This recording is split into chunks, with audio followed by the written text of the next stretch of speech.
नमस्कार दोस्तों।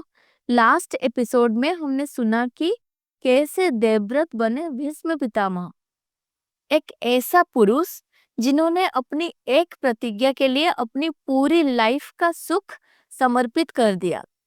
आज हम वहां से कहानी आगे बढ़ाते हैं। भीष्म और हस्तिनापुर का राज्य जीवन। भीष्म के प्रतिज्ञा करने के बाद राजा शांतनु ने सत्यावती से विवाह किया। उनसे 2 पुत्र जन्मे, चित्रांगद, विचित्रवीर्य। राजा शांतनु कुछ समय बाद स्वर्ग सिधारे। अब हस्तिनापुर का राज्य भीष्म के कंधों पर था, पर याद रहे भीष्म ने अपने प्रतिज्ञा के कारण कभी सिंहासन पर नहीं बैठे।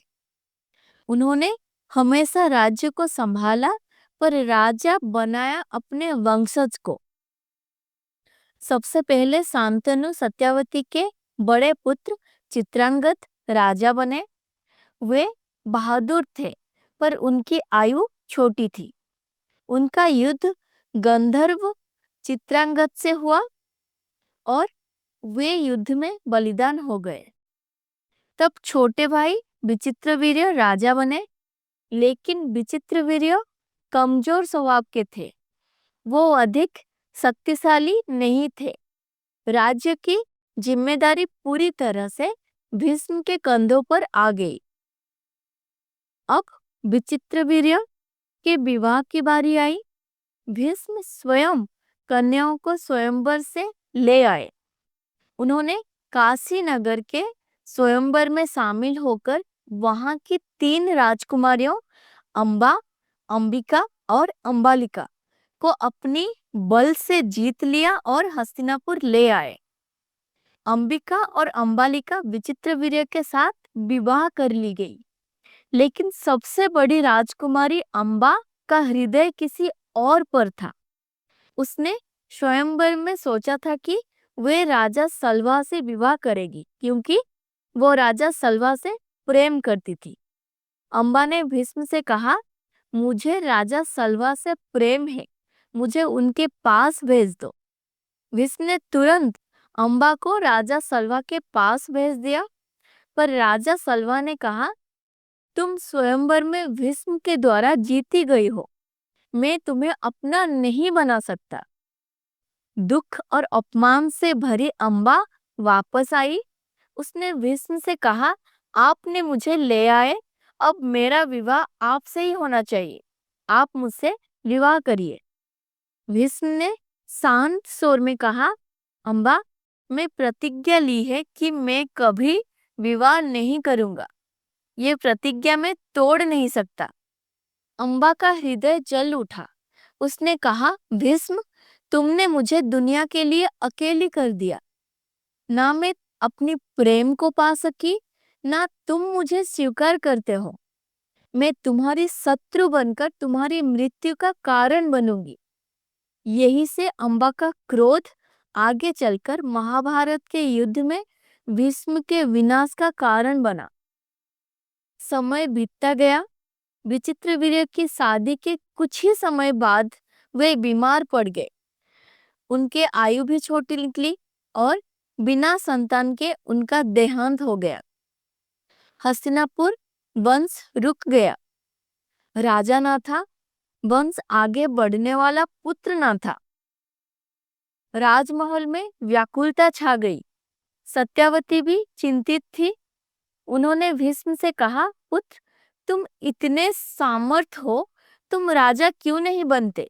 तुम विवाह करके वंश को आगे बढ़ाओ।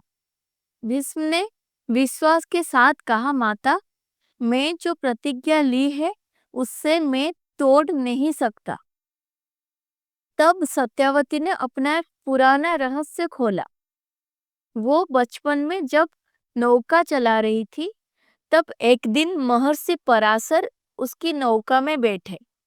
उन्होंने सत्यावती से कहा, पुत्री, तुम्हारी कोख से एक महान पुत्र जन्म लेगा जो विश्व विदित होगा। सत्यावती घबरा गई और बोली, मुनिवर, मैं अभी अविवाहित हूँ, मेरे पिता की मर्यादा है, आपकी बात कैसे मान सकती हूँ? तब पराशर मुनि ने कहा, पुत्री, तुम्हें डरने की जरूरत नहीं, तुम्हें कोई दोष नहीं लगेगा, तुम्हारी कन्या जाति सब सम्मानित रहेगी, तुम्हें दिव्य सुगंध मिलेगा जो सदा तुम्हारे शरीर से निकलेगी, और तुम्हारे पुत्र का जन्म होगा और तुरंत ही वो बड़ा होकर तपस्या करने चला जाएगा। उस समय पराशर मुनि ने अपने तपस्या बल से उन्हें एक संतान दिया, और वही संतान थे कृष्ण द्वैपायन वेदव्यास, जो आगे चलकर महाभारत के रचयिता बने। कृष्ण द्वैपायन क्योंकि उनका रंग कृष्ण वर्ण का था और उनका जन्म द्वीप यानी आइलैंड पर हुआ था। वो जन्म के तुरंत बाद बड़े हो गए, अपनी माता से विदाई ली और वन में चले गए। आगे चलकर वही बने महर्षि वेदव्यास, महाभारत के रचयिता। वेदव्यास जी जन्म से ही दिव्य थे, उनका ज्ञान अपार था। वे बड़े हुए और तप करने हिमालय चले गए। अब जब हस्तिनापुर वंश की समस्या आई, तब सत्यावती ने अपने पुत्र व्यास जी को बुलाया। उस समय एक प्रथा थी नियोग, जिसमें अगर राज्य के वंशज मर जाए और संतान ना हो तो एक तपस्वी या ऋषि से संतान उत्पन्न करवाया जाता था, ताकि वंश आगे बढ़ सके। सत्यवती ने वेदव्यास जी से अनुरोध किया, बेटा, तुम अंबिका और अंबालिका के साथ नियोग करो ताकि हस्तिनापुर का वंश आगे बढ़े। वेदव्यास जी तपस्वी थे, उनका रूप कठिन और भयंकर था। व्यास जी जब अंबिका के सामने गए तो अंबिका ने आंखें बंद कर ली, डर के मारे, क्योंकि उनका रूप भयानक था। तब उनसे पैदा हुए पुत्र धृतराष्ट्र, जो जन्म से अंधे थे। अंबालिका आई, उन्होंने व्यास जी को देखा, पर उनका चेहरा पीला पड़ गया डर से। उनसे पैदा हुए पुत्र पांडु, जो दुर्बल शरीर वाले थे। अब सत्यावती ने फिर से अंबिका को वापस एक संतान के लिए कहा, पर उसने अपनी दासी को भेज दिया। उस दासी ने बिना डर के व्यास जी का सामना किया। उससे पैदा हुए पुत्र विदुर, जो ज्ञान और नीति के प्रतीक बने, बहुत ही बुद्धिमान और धार्मिक बने। इस प्रकार कुरुवंश को 3 वरिष्ठ पुत्र मिले, धृतराष्ट्र, जो जन्म से अंधे थे, पांडु, जो राजा बने पर कमजोर थे, विदुर, जो राज्य के मंत्री और धर्म ज्ञानी बने। तो आज के इस एपिसोड से पेरेंट्स को ये सीखना है कि भीष्म का त्याग सिखाता है कि कभी-कभी अपने बच्चों के लिए अपने सुख का बलिदान करना पड़ता है।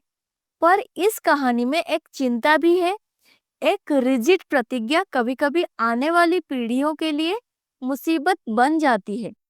पेरेंटिंग में फ्लेक्सिबल रहना भी जरूरी है। इस एपिसोड से यूथ के लिए ये मैसेज है कि अम्बा की कहानी बताती है कि अपमान और अस्वीकार को सही दिशा में बदलने की जगह अगर एंगर में बदल लो तो जीवन बस शत्रु बनाने में निकल जाता है। विदुर का जन्म हमें ये सिखाता है कि ज्ञान और चरित्र ही व्यक्ति का असली ध्यान है, ना कि जन्म या स्टेटस। वे ऑफ लाइफ को समझना जरूरी है। जीवन हमेशा हमारी प्लानिंग के हिसाब से नहीं चलता। कभी-कभी जो कमजोर या अव्यवस्थित लगता है, जैसे विदुर, वही समाज का सबसे बड़ा मार्गदर्शक बन जाता है। भीष्म की कहानी से एक बात सभी यूथ को समझनी चाहिए, लाइफ में कभी-कभी ऐसे सिचुएशंस आती है जहां हमें अपनी खुद की एक्सपेक्टेशंस को साइड में करना पड़ता है। भीष्म ने अपना राज्य, अपनी शादी, अपनी खुशियां सब त्याग दी, क्योंकि उन्होंने एक बड़ा लक्ष्य देखा, हस्तिनापुर की रक्षा। आज के यूथ के लिए ये सबसे बड़ा मैसेज है, अपने लाइफ में बड़ा लक्ष्य रखो। अपने छोटे सुख के लिए मत भागो, अपनी शक्ति और समय को एक बड़ा काम में लगाओ। अपने लाइफ में बड़ा एम रखो, चाहे आप पढ़ाई कर रहे हो, खेलकूद कर रहे हो या करियर बना रहे हो। अगर एम बड़ा हो तो सक्सेस अपने आप पीछे आएगी। तो फ्रेंड्स, आज के एपिसोड में हमने सुना भीष्म का हस्तिनापुर पर राज्य चलाना, अंबा अंबिका अंबालिका की कहानी और कैसे वेदव्यास जी के द्वारा हस्तिनापुर का वंश आगे बढ़ा। अगला एपिसोड होगा धृतराष्ट्र, पांडु और विदुर, 3 मूल स्तंभ, जहां से महाभारत की असली कहानी और कौरव पांडव के जन्म की यात्रा शुरू होती है। तो मिलते हैं नेक्स्ट एपिसोड में। जय श्री कृष्ण।